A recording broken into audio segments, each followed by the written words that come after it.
Cattle, they think we are. How does that make you feel? How does it make you feel?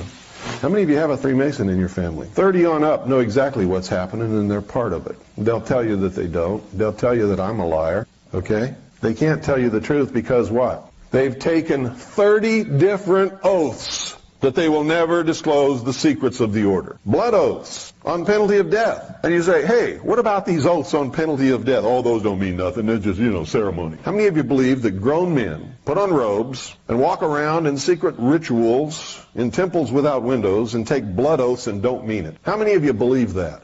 And if they'll take those oaths and don't mean it, will they mean the one where they have their hand on the Bible? Of course not.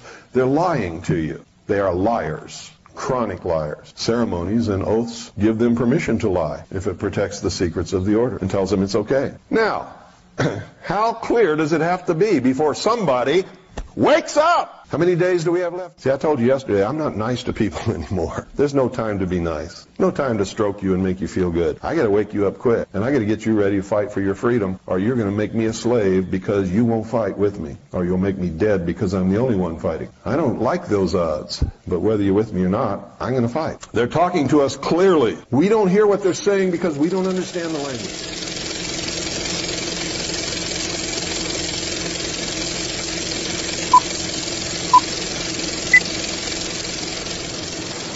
But he left one final warning. 1984 is, I believe, a quite terrifying masterpiece. So terrifying, in fact, I don't think I should like to read another like it. I am not absolutely dissatisfied with it.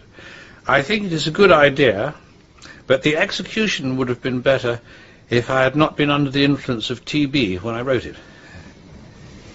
You once claimed that you have an ability to face unpleasant facts. Is that what you've demonstrated in 1984 by drawing an accurate portrait of the future? I think that allowing for the book being, after all, a parody, something like 1984 could actually happen. This is the direction the world is going in at the present time. In our world, there will be no emotions except fear, rage, triumph, and self-abasement. The sex instinct will be eradicated. We shall abolish the orgasm. There will be no loyalty except loyalty to the party. But always there will be the intoxication of power. Always, at every moment, there will be the thrill of victory, the sensation of trampling on an enemy who is helpless. If you want a picture of the future, imagine a boot stamping on a human face forever.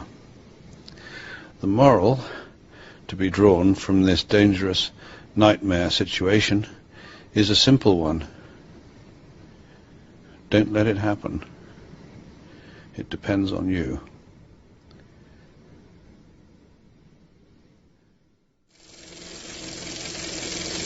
Triggered.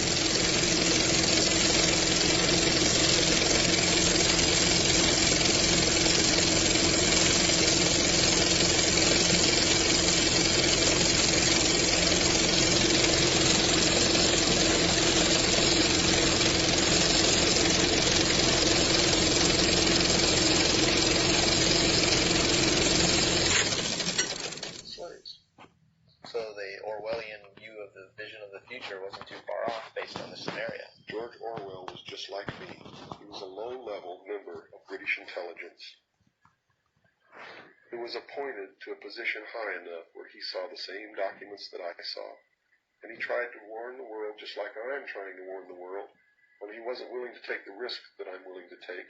So he wrote it in a book called 1984 and spelled out exactly what's coming as a warning to the people of the world, as a work of fiction. But you notice that that work of fiction really stirred people up because they knew that it wasn't fiction. In their heart of hearts, everyone who's read that book knows that it's coming. It's a possibility.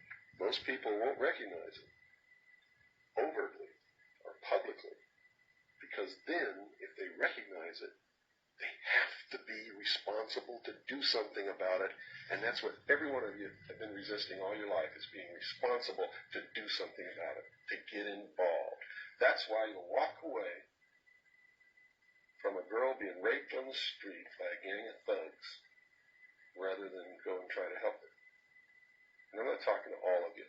I know there's some of you out there just like me, but most of you are just exactly what I've just described. Most people are no better than animals who do not have intelligence because they don't use their intelligence. And to these men who control things behind the scenes, you are stakes on the table by choice and consent, and will always be ruled and manipulated and enslaved by people who do use their brains. Sex, sex, sex, sex, sex, sex, sex, sex, sex, sex, sex, crime, crime, The world we are preparing, Winston, is a constant victory, a constant triumph. You are beginning to accept it, and soon welcome it, and finally become part of it.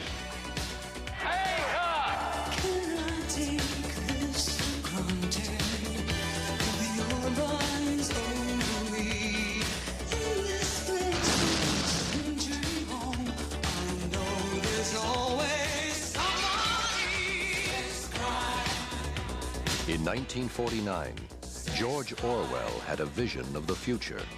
Today, that vision is still a best-selling novel, and his prophecy remains as terrifying as ever. If you want a vision of the future, Winston, imagine a boot stamping on a human face forever. A future where freedom becomes slavery,